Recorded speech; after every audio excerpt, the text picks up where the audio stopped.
പുസ്തകത്തെ പരിചയപ്പെടുത്തി സംസാരിക്കുന്നതിന് വേണ്ടി ബഹുമാനപ്പെട്ട EP അഷ്റഫ് ബാക്കവി കാളിക ഉസ്താദിനെ ആദരപൂർവ്വം ക്ഷണിച്ചുകൊള്ളും.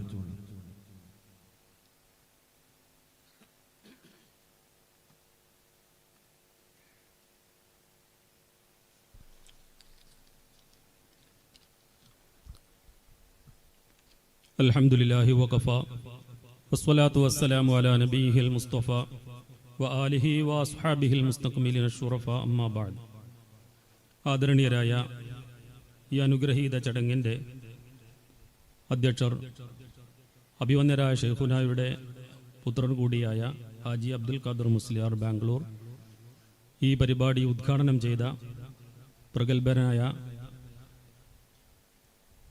കേരള നിയമസഭയിലെ സാമാജികൻ ബഹുമാന്യനായ NA നെല്ലിക്കുന്ന് സാഹിബ്, ഈ പുസ്തകം പ്രകാശനം ചെയ്ത നമ്മുടെ ആത്മീയ അവലംബം അഭിവന്യരായ സയ്യിദ് സൈനുൽ ആബിദീൻ തങ്ങൾ, വേദിയിലെ പണ്ഡിത ശ്രേഷ്ഠരെ, സഹോദരങ്ങളെ, സുഹൃത്തുക്കളെ, സത്യവിശ്വാസികളെ, സുദീർഘമായി നമ്മുടെ ഈ ഗ്രന്ഥത്തെ പരിചയപ്പെടുത്തി സംസാരിക്കാൻ ഞാൻ ഉദ്ദേശിക്കുന്നില്ല. ഒരു പുസ്തക പ്രകാശന ചടങ്ങ് എന്ന് പറയുമ്പോൾ അതിൻ്റെ ഒരു മുറ എന്ന നിലയിലാണ് ഒരു പുസ്തക പരിചയം എന്നൊരു പ്രോഗ്രാമും കൂടെ ഇതിൽ ഉൾപ്പെടുത്തിയത്. ഈ അനുഗ്രഹീതമായ ആത്മീയമായ സദസ്സിൽ പുണ്യം നേടുക എന്ന ഉദ്ദേശത്തിലും അതോടൊപ്പം എൻ്റെ ആത്മാ സുഹൃത്ത് സ്നേഹിതൻ ആഷിം ഹംസ വഹബിയുടെ ജീവിതത്തിലെ സുപ്രധാനമായ ഒരു നിമിഷം എന്ന നിലയിൽ അതിന് സാക്ഷ്യം വഹിക്കുക എന്ന നിലയിലുമാണ് അദ്ദേഹം ആവശ്യപ്പെട്ടപ്പോൾ ഈ സദസ്സിൽ പങ്കെടുക്കാമെന്ന് ഞാൻ ഏറ്റത്. ഇവിടെ പുസ്തകം പ്രകാശനം ചെയ്തുകൊണ്ട് നമ്മുടെ ആത്മീയ അവലംബം വന്യരായ തങ്ങളവറുകൾ അവസാനമായി നമ്മുടെ മുമ്പിൽ പങ്കുവച്ച വളരെ പ്രയാസകരമായ ഒരനുഭവം അദ്ദേഹം പറഞ്ഞത് നമ്മളൊക്കെ കേട്ടിരിക്കും. പണ്ഡിതന്മാർ പോലും, അതല്ലെങ്കിൽ കിതാബ് ഓതുന്നവർ പോലും ആത്മീയമായി പിറകോട്ട് പോകുന്നോ എന്നാശങ്കപ്പെടുന്നു വർത്തമാനകാലത്ത് എന്ന്. അതുകൊണ്ട് തന്നെ ഭൗതികതയുടെ അതിപ്രസരത്തിൽ ഈ ആത്മീയത കൈമോശം വന്നുകൊണ്ടിരിക്കുന്ന ഈ സന്ദർഭത്തിൽ നമ്മൾ ഓരോരുത്തരും പ്രധാനമായും ഗൗനിക്കേണ്ട, അല്ലെങ്കിൽ അതിൻ്റെ ഒരു പ്രതിവിധിയായ സംഗമമാണ് ഈ സായാഹ്നത്തിൽ ഇവിടെ നടന്നുകൊണ്ടിരിക്കുന്നത്. നാടൊട്ടുക്കും ഇന്ന് ആരോഗ്യത്തിൻ്റെ സുരക്ഷയ്ക്ക് വേണ്ടിയുള്ള ബോധവൽക്കരണ പരിപാടികൾ തകൃതിയായി നടന്നുകൊണ്ടിരിക്കുകയാണ്. ആരോഗ്യ സുരക്ഷ എന്നത് വലിയൊരു കാര്യമായി ഇന്ന് ലോകം ചർച്ച ചെയ്യപ്പെട്ടുകൊണ്ടിരിക്കുകയാണ്. കൂണിന് കൂണ് ആയി മുളച്ചു പൊങ്ങിക്കൊണ്ടിരിക്കുന്ന മൾട്ടി സ്പെഷ്യാലിറ്റി ഹോസ്പിറ്റലുകളുടെ പിന്നിലുള്ളതും അതാണ്. നേരം പുലരുമ്പോൾ തന്നെ നമ്മുടെയൊക്കെ ന്യൂ ജനറേഷൻ ജിം കേന്ദ്രത്തിലേക്ക് പോയിക്കൊണ്ടിരിക്കുന്നത് ഇതിനു വേണ്ടിയാണ്. അതുപോലെ തന്നെ പ്രഭാതത്തിൽ തന്നെ നമ്മുടെ സമൂഹം തലങ്ങും വിലങ്ങും നടന്നുകൊണ്ടിരിക്കുകയാണ്. ഇന്നിപ്പോൾ അതിനായി പ്രത്യേകമായ സംഘടനയും രൂപീകരിക്കപ്പെട്ടുകൊണ്ടിരിക്കുന്ന ഒരു സന്ദർഭത്തിലാണ് നമ്മൾ ഓരോരുത്തരുമുള്ളത്. ഒരു സത്യവിശ്വാസിയെ സംബന്ധിച്ചിടത്തോളം അവൻ ഏറ്റവും പ്രാധാന്യപൂർവം കൽപ്പിക്കേണ്ടത് അവൻ്റെ ശരീരത്തിൻ്റെ, ബോഡിയുടെ ആരോഗ്യത്തിൻ്റെ സുരക്ഷയല്ല, മറിച്ച് ആത്മീയതയുടെ സുരക്ഷയാണ്, ആത്മാവിൻ്റെ ആരോഗ്യമാണ് എന്ന് പ്രത്യേകം നമ്മൾ ഓർക്കേണ്ടതാണ്. ആ കൽബിൻ്റെ ആത്മാവിൻ്റെ ആരോഗ്യത്തിന് ഏറ്റവും ഉതകുന്നതാണ് നമ്മൾ ഇന്ന് സംബന്ധിച്ചിരിക്കുന്ന ഈ ചടങ്ങ് എന്ന് നമ്മൾ പ്രത്യേകമായി ഓർക്കേണ്ടതാണ്. എല്ലാവരിലും ഇന്ന് വർത്തമാനകാലത്ത് ആത്മീയമായ ശോഷണങ്ങൾ സംഭവിച്ചുകൊണ്ടിരിക്കുന്നു എന്ന് നമ്മളൊക്കെ ഏറെ വിലപിച്ചുകൊണ്ടിരിക്കുകയാണ്. വളരെ പ്രാധാന്യത്തോടുകൂടെ തന്നെ അമലിൻ്റെ കാര്യങ്ങളിൽ, അല്ലെങ്കിൽ കർമ്മപരമായ കാര്യങ്ങളിൽ അഭിപ്രായ വ്യത്യാസങ്ങളുള്ള, ഖിലാഫുള്ള കാര്യങ്ങളിൽ പോലും വളരെ സൂക്ഷ്മത പാലിക്കുന്നവർ, പക്ഷേ ഒരു ഖിലാഫുമില്ലാതെ, ഒരഭിപ്രായ വ്യത്യാസവുമില്ലാത്ത കൽബിൻ്റെ ഒരുപാട് രോഗങ്ങൾ നമുക്കറിയാമല്ലോ. പണ്ഡിതന്മാർക്കിടയിൽ ഒരു അഭിപ്രായ വ്യത്യാസവുമില്ലാതെ ഹറാമാണെന്ന് കൃത്യമായി കൊണ്ട് നമ്മുടെ ഇമാമുകൾ പഠിപ്പിച്ച അനേകം ആത്മീയ രോഗങ്ങളുണ്ട്. അസൂയ, കിബർ, അതുപോലെയുള്ള പലതും നമുക്കെല്ലാവർക്കും അറിയാം. പക്ഷേ അവിടെ ഒന്നും തീരെ ഒരു ശ്രദ്ധയില്ലാത്ത ഒരവസ്ഥയിലേക്ക് കേവലം സാധാരണക്കാർ എന്ന് മാത്രമല്ല പണ്ഡിതന്മാർ പോലും പോയിക്കൊണ്ടിരിക്കുന്ന ഒരവസ്ഥയിലാണ് നമ്മൾ ഓരോരുത്തരും എന്നുള്ളത്. അല്ലാഹുമ്മ ജഅൽനി ഫീ ഐനി സഗീറ വഫീ അയുനിൻ നാസി കബീറ. അതർവായ നബി തിരുമേനി സല്ലല്ലാഹു അലൈഹി വസല്ലമ തങ്ങളുടെ പ്രാർത്ഥനാ ശകലങ്ങളിൽ നമുക്ക് കാണാൻ കഴിയുന്ന ഒന്നാണിത്. പടച്ചവനെ, എന്റെ കണ്ണിൽ എന്നെ ലോകത്തെ ഏറ്റവും ചെറുതാക്കണേ റബ്ബേ നീ.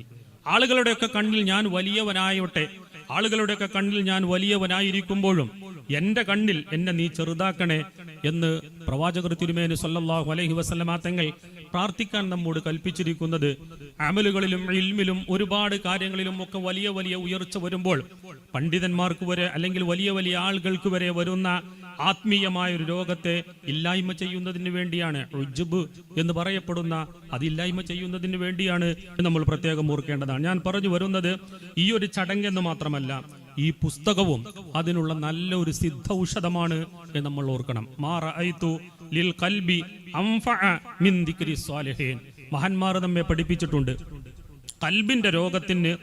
കൽബിന്റെ രോഗം സുഖപ്പെടാൻ, ആത്മീയമായ ആരോഗ്യമുണ്ടാവാൻ ഏറ്റവും ഉപകാരപ്രദമായ ഒരേ ഒരു ഔഷധം മഹാന്മാരായ സ്വാലിഹീങ്ങളായ ആളുകളുടെ ഓർമ്മകളും സ്മരണകളും നിലനിർത്തുക എന്നതാണ്, അനുസ്മരണങ്ങളാണ് എന്ന് മഹത്തുക്കളായ നമ്മുടെ ഇമാമുകൾ നമ്മെ പഠിപ്പിച്ചിട്ടുണ്ട്. മഹാനായ ആഡ്യാർ കണ്ണൂർ മുഹമ്മദ് ഹാജി മുസ്ലിയാർ അവർകൾ, എന്റെ പ്രിയപ്പെട്ട സഹോദരങ്ങളെ, സുഹൃത്തുക്കളെ, എന്നേക്കാൾ കൂടുതൽ ഈ വടക്കൻ മലബാറിലും അതുപോലെ തന്നെ ദക്ഷിണ കന്നഡയിലും ഒക്കെയുള്ള വിശ്വാസികളായ ആളുകൾക്ക് അനിഷേധ്യമായി പറയാൻ പറ്റുന്ന ഒന്നാണ് സ്വാലിഹീങ്ങൾ എന്ന് പറയുന്ന കൂട്ടത്തിൽ മഹാനവറുകൾ ഉൾപ്പെടുമെന്നുള്ളത് നിസ്സംശയം പറയാൻ കഴിയും. 1989 മാർച്ച് 31-ാം തീയതി പടച്ച റബ്ബിന്റെ ലോകത്തേക്ക് യാത്ര പോയ മഹാനവറുകളെ അതിന്റെ മുമ്പും അതിന്റെ ശേഷവും ഒക്കെ ഇവിടെ അനുസ്മരിച്ചു കൊണ്ടിരിക്കുന്നുണ്ട് പണ്ഡിതന്മാർക്കിടയിൽ എന്ന കാര്യത്തിൽ തർക്കമില്ല. പക്ഷേ അപ്പോഴും ഇവിടെ സാധാരണക്കാർക്കിടയിൽ അദ്ദേഹം അറിയപ്പെടാതെ പോകുന്നുവോ എന്ന ആശങ്കയിൽ. ഡിഗ്രി കഴിയാനായല്ലേ? എങ്കിൽ ഡിഗ്രിയോടൊപ്പം 3 മാസം ഓൺലൈനായി എയർപോർട്ട് ഓപ്പറേഷൻസ് പഠിച്ചുകൊണ്ട് ഇവിടെ സാധാരണക്കാർക്കിടയിൽ അദ്ദേഹം അറിയപ്പെടാതെ പോകുന്നുവോ എന്ന ആശങ്കയിൽ നിന്നാണ് ഈ ഒരു പുസ്തകം ജന്മം കൊള്ളുന്നത് എന്ന് നമ്മൾ ഓരോരുത്തരും ഓർക്കേണ്ടതാണ്. കാസർഗോഡിന്റെ സമഗ്രമായ ഒരു ചരിത്രം വിവരിക്കുന്ന നല്ല ഒരു പുസ്തകം ഒരു എഴുത്തുകാരൻ പ്രസിദ്ധീകരിച്ചിട്ടുണ്ട്. ആ സമയത്തും അതിൽ മഹാനവറുകളുടെ പേര് രണ്ടിടത്ത് പരാമർശിച്ചു പോവുക എന്നല്ലാതെ അദ്ദേഹത്തെ കുറിച്ച് വിശദമായി പ്രതിപാദിക്കപ്പെടാത്തത് അദ്ദേഹത്തിന്റെ ചരിത്രം ഇവിടെ നിലനിൽക്കാത്തത് കൊണ്ടാണ് മലയാളത്തിൽ എന്നതാണ് എന്ന് മനസ്സിലാക്കിക്കൊണ്ട് തന്നെയാണ് വളരെ വസ്തുനിഷ്ഠമായി കൊണ്ട് 120 പേജിൽ 36 അധ്യായങ്ങളിൽ ഈ പുസ്തകം ഇവിടെ രൂപീകരിക്കപ്പെട്ടത്. നമ്മൾ ഓർക്കണം, ഇതിൽ മഹാനായ അഡ്യാർ കണ്ണൂർ മുഹമ്മദ് മുസ്ലിയാർ അവർകൾ മാത്രമല്ല, ഒരുപാട് 2 ഡസനിലധികം മഹത്തുക്കളായ ഇത്തരം മഹാന്മാരെ ഇതിൽ അനുസ്മരിക്കുന്നുണ്ട് വിവിധ അധ്യായങ്ങളിൽ എന്ന് നമ്മൾ ഓർക്കേണ്ടതാണ്. മഹാനവറുകൾക്ക് നാമകരണം നടത്തിയ മഹാനായ ആറ്റക്കോയ തങ്ങളവർ മുഴുകൾക്ക്, മഹാനവറുകൾ പഠനം തുടങ്ങിയ മഹാനായ പയ്യക്കി ഉസ്താദ് അവറുകൾ ഉൾപ്പെടെയുള്ള അനേകം മഹത്തുക്കളെ കുറിച്ച് ഈ പുസ്തകത്തിൽ പരാമർശിക്കുന്നുണ്ട്, സ്മരിക്കുന്നുണ്ട്. വളരെ സത്യസന്ധമായി കൊണ്ട് തന്നെ പുറത്തിറങ്ങിയ ഒരു ഗ്രന്ഥം ഈ അടുത്ത കാലത്ത് നമുക്ക് കാണാൻ കഴിയുന്ന ഒന്നാണ് ഈ ഗ്രന്ഥം എന്ന് നമുക്ക് പ്രത്യേകം പറയാൻ കഴിയും. മഹാനവറുകളുടെ പുത്രൻ ആഷിം സവാഹബി എന്നവർ സ്വന്തം പുത്രൻ തന്നെ പിതാവിനെ കുറിച്ച് എഴുതുമ്പോൾ തന്നെ അതുമാത്രമല്ല, വളരെ സത്യസന്ധമായി കേൾവിയുടെ ഒന്നും അടിസ്ഥാനത്തിലല്ലാതെ കൃത്യമായി കൊണ്ട് അദ്ദേഹത്തിന് ലഭിച്ചതാണ് ആ പുസ്തകത്തിൽ അദ്ദേഹം വരച്ചിട്ടിരിക്കുന്നത്. മഹാനായ നെല്ലിക്കുന്ന് ഉപ്പാപ്പ അവറുകളെ കുറിച്ചുള്ള ഒരധ്യായം അതിലുണ്ട്. ആ അധ്യായം വായിക്കുമ്പോൾ നമുക്ക് മനസ്സിലാക്കാൻ കഴിയുന്ന ഒന്നുണ്ട്. മഹാനായ ഷെയ്ഖുന അഡ്യാർ കണ്ണൂർ മുഹമ്മദ് മുസ്ലിയാർ അവറുകളുടെ ആത്മീയമായ ഒരു ഷെയ്ഖും അതോടൊപ്പം തന്നെ ഭാര്യ പിതാവും എല്ലാമായ നെല്ലിക്കുന്ന് ഉപ്പാപ്പ അവറുകളെ അംഗീകരിക്കാത്തവരും ഉണ്ടായിരുന്നു എന്ന അധ്യായത്തിൽ പരാമർശിച്ചുകൊണ്ട് അവരുടെ ന്യായങ്ങളും അതിൽ രേഖപ്പെടുത്തുന്നുണ്ട്. ഞാൻ പറഞ്ഞത് എല്ലാം സത്യസന്ധമായി കൊണ്ട് തന്നെ അദ്ദേഹം ആ പുസ്തകത്തിൽ പരാമർശിക്കുന്നു എന്നതാണ്. ആ പുസ്തകത്തിന്റെ വലിയൊരു പ്രത്യേകത. അനുബന്ധമായി എല്ലാ അധ്യായങ്ങളിലും ഹദീസുകളും മഹാന്മാരുടെ ചരിത്രങ്ങളും ഒക്കെ രേഖപ്പെടുത്തി അനേകം പാഠങ്ങളും നമുക്ക് ആ പുസ്തകത്തിലൂടെ നൽകുന്നുണ്ട്. അതുകൊണ്ട് എല്ലാവരും 120 പേജുള്ള ആ പുസ്തകം തുച്ഛമായ വിലയിട്ടുകൊണ്ട് അദ്ദേഹം നമ്മുടെ മുമ്പിൽ സമർപ്പിച്ചിരിക്കുന്നു. അദ്ദേഹം സാമ്പത്തികമായ ഒരു ലാഭം ഉദ്ദേശിച്ചുകൊണ്ടല്ല, മഹാനായ അഡ്യാർ കണ്ണൂർ മുഹമ്മദ് മുസ്ലിയാർ അവറുകൾ എന്ന ആ മഹാമനീഷിയെ ഇനി ഇവിടെ അറിയാതെ പോകരുത് വരുന്ന തലമുറ എന്ന് മനസ്സിലാക്കിക്കൊണ്ട് തന്നെ ആ ചരിത്രം നിലനിർത്തുന്നതിന് വേണ്ടിയാണ് അദ്ദേഹം നടത്തിയത്. കഠിനമായ ശ്രമം അതിനുവേണ്ടി അദ്ദേഹം നടത്തിയിട്ടുണ്ട്. എല്ലാവരും ആ പുസ്തകം ആദ്യം മുതൽ അവസാനം വരെ വായിക്കുകയും നമ്മുടെ ആത്മാവിനും കൽബിനുമുള്ള ഒരു സിദ്ധൌഷധമാണ് എന്ന് മനസ്സിലാക്കിക്കൊണ്ട് തന്നെ ആ നിലയിൽ തന്നെ ആ പുസ്തകത്തെ സമീപിക്കുകയും ചെയ്യണമെന്ന് ഉണർത്തിക്കൊണ്ട് സമയപരിമിതി മൂലം ഞാൻ എൻ്റെ വാക്കുകൾ നിർത്തുകയാണ്.